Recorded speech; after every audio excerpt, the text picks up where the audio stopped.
Right. Hi, everyone. Thank you for joining us. Today, we want to talk about the use of robots in the classroom. And for that, we have the pleasure to have Diane Francis with us. Hi, Diane. Hi, Nat. How are you? Good. How are you doing? Good. Good. Diane is a high school teacher, ELA Yes. teacher. And Diane, thank you for being here with us.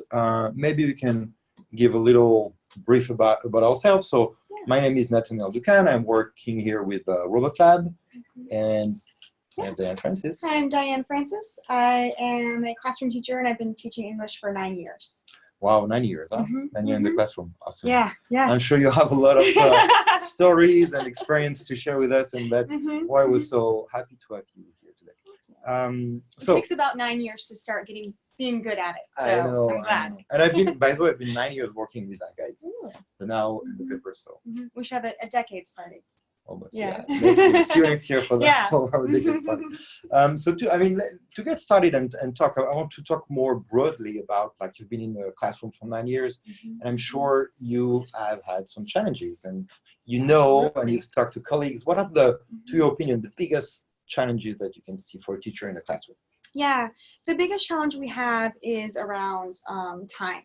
You know, we have multiple hours a day where we're with students teaching in the classroom, and then the lesson planning. And, you know, if you want to make a really good lesson, it takes a lot of time to make it engaging and interesting for the kids. So it can be very time intensive, and then the grading and the emails and the meetings. So it can be very difficult to dedicate as much time as we would like to on different aspects of what we do with our kids. So it can be very difficult to kind of make those choices around where I'm going to spend my time and where I'm going to choose not to spend my time. Time management, huh? So, wow, yeah. It's, I mean, I know from working also with teachers for a lot of time, this definitely is one of the topics that comes back the most. You guys just don't have time. Yeah, correct. The amount of work that is required to stay updated, to know what's going on, and to make your lesson, it's just crazy. So what are, I mean, the solution that you can see for that you can share maybe with our audience, some of the solutions that have been effective for you? What have you done to work on that challenge?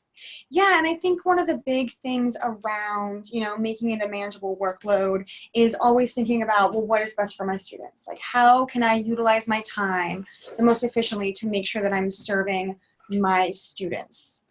Yeah, that's pretty good. That's a pretty good way to think about it. And have you ever used, like, or what do you think about using technology? I mean, I know you've used technology. So what are your thoughts about that, and how technology can help managing time, helping you with challenges? There are a lot of things out there. How do you navigate that? Do you have any tips to share with our audience about the use of technology for that in your classroom? Yeah, I see technology as a tool, and you know, it's how we use technology within our classrooms. So what I tend to find is, I've worked at many different schools, and what will happen is we will get new technology, you know, and the example is always the smart board, right? So I got a new job at a school that had a smart board, and nobody ever taught me how to use it. Right. 0 minutes of time. Just like, hey, here we go. It was installed, and that was it. Wow. So the school spent a ton of money on this, and so the only way that I would be able to use a smart board to my benefit is sitting by myself in my classroom attempting to learn it on my own, while still lesson planning, meeting with students, answering emails, grading, you know, alongside all of those other things. So, you know, with technology, there's always that initial time commitment you have to make to learn the new technology, and it can be very difficult to try to find a time to do that on your own. I think it would be much more beneficial for the school to have a thorough and effective, you know, way to teach us how to use this to help our students learn, and to help us manage our time, you know, around how to use it effectively. Would be a great thing that I feel like is not regularly done in the education system. Got it. So you can wake up, I mean, I'm going to exaggerate, but you can wake up one day, get in your classroom, and you have a new piece of technology, and you don't know what to do with it. Or, you know, oftentimes, you know, from year to year, I'll come for the new school year, and the school will be like, oh, we're actually using this other platform for grades. Here's a one sheet. And that's it. So and they're like, by the way, you have 5 hours, and the kids will be here. Wow. So figure it out. Yeah. And when I think about this, I work at a relatively large school. There's 45 teachers individually struggling on their own in their own classrooms trying to figure out how to do it versus having an effective system put in place to help make sure that we're going to use it successfully. So that's why, I mean, technology is often seen as being pretty scary, right? For teachers, like I see that from like working with robots for a long time for education, right? When we come with a new tool, you're like, there is a movement of like resistance, and at the same time, the will to incorporate new tools, because teachers are I don't know if you're craving, but they want tools to use for, if you have something effective. But at the same time, you can feel that resistance. So what would be a tip that you have? Because you've been using technology and you're an ELA teacher. Correct. So I want to remind to the audience, like here we have an ELA teacher, high school ELA teacher using sometimes robots, sometimes other piece of software, computers, all kind of technology in your ELA classroom, which is pretty remarkable. So do you, what tips would you have to somebody who is like a little scary to implement technology? Yeah, I would say I totally empathize with the scariness of the new technology. I experience that every time I use a new technology, and a lot of it is being okay with making mistakes, which I think as teachers we kind of have that persona that we don't make mistakes, and we're terrified of making mistakes in front of our students. And so the amount that we have to feel comfortable with technology can feel very overwhelming. So when it comes to using technology, it's one, you need to accept that learning a new technology takes time, and there's really no way around that. Okay. And two, thinking about ways to make it work for you. The technology is a tool to make things easier for you. So how can you make sure that that happens? In terms, I work with lots of teachers who've been teaching for much longer than I have. And they'll often say, well, this is technology number 20. And at some point they get a little bit of a fatigue around learning new technologies. So I think one of them is making sure, limit your technologies. Don't present your teachers, here's 20 new technologies for you to use, because we won't have the capacity to actually learn them. So limit the technologies to ones you think are most effective and actually invest in the training and time for them. Got it. And so as a company like Robot Lab, and our main mission and role is to help teachers embed the technology that we propose, but as a overall thing, embed technology in their classroom. Do you have any tips for us, or like what are the important things that we should look at? I always think about what do you want the teachers to be able to do, and how, it's the same thing I do with my students. What do I want my students to do, and how am I going to get them there? So things that are really useful are videos of like, here's how you do this. Common mistakes, here's how you do this. And written in a way for people who are not software engineers. Most of the teachers are not going to be software engineers, and so sometimes we'll get, these resources that teach us how to use something that are way above our head, and it's going to create that fear of technology, this new technology, even worse. Absolutely. Okay. Great. And so the technology is like very broad, of course. Correct. and here we mostly work with robots, and here we have two of the robots that we work. One of the two that we work with, the Pepper and the Now robots. And you have been using the Now robot in your classroom. Here we can see on the slide, right? It's you and your classroom, and the Now robot in the center. Everybody seemed pretty captivated. Can you explain a little more about that day or that session when you brought the robot in your classroom, and what it was like, etc.? Like share with the audience a little bit about your experience with that. So as an English teacher, a lot of the resources we cover in my class are black typing on white paper, again and again and again.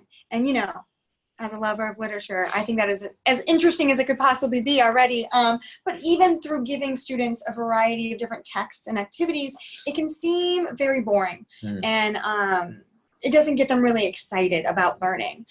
Additionally, these students, the texts in a broad sense that they have on a day-to-day life are videos and images and music, and oftentimes I feel like English curriculum is kind of stuck in the past, where literature is the only we only learn about language through literature. And I think we need to open it up about like, how does music in a scene of a movie change the message, change the mood and the tone? And the robot provides this extension about how to communicate ideas, without it just being that black text on the white paper. And the kids are so excited to see it come to life. If I have them write a paragraph, it doesn't, this is what they have at the end of the day. It doesn't feel nearly as exciting as them watching a robot do what they programmed. It's just so much more exciting and interesting for them to see, what they're learning and see the product of their learning, versus it always showing up in the same kind of format. Yeah, that's awesome. So it's an amazing add-on to like the content that you have in your classroom, and to give them a different way to think, and to make maybe literature a little bit more alive and more relevant to their life today, right? Absolutely. So it's the same concept. When I teach using a robot, or if I'm teaching using, just a paper text, it's the same concepts, but it's just going to be in a much more interesting format. Yeah, and to make clear, we don't replace anything with the robot. We don't replace the classical way of teaching. We just enhancing it with bringing some novelty from time to time in your session, right?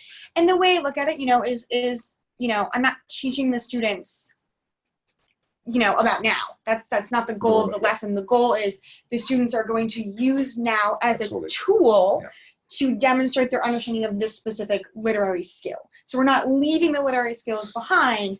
We're just engaging with them in a much more interactive way.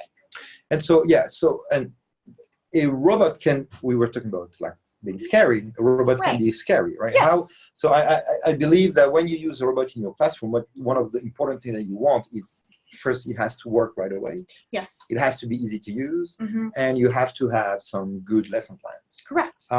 So we worked with you to create some curriculum, right? And specifically a storytelling curriculum for these two robots. Can you share a little bit with us about that curriculum? Like, what is it about? What did you have in mind when you created it, and how a teacher will be able to use it today? Yeah. So when I thought about when I was creating the curriculum for Now and Pepper, the storytelling curriculum, I thought back to, this lack of time that teachers have to create these engaging, thorough, effective lessons.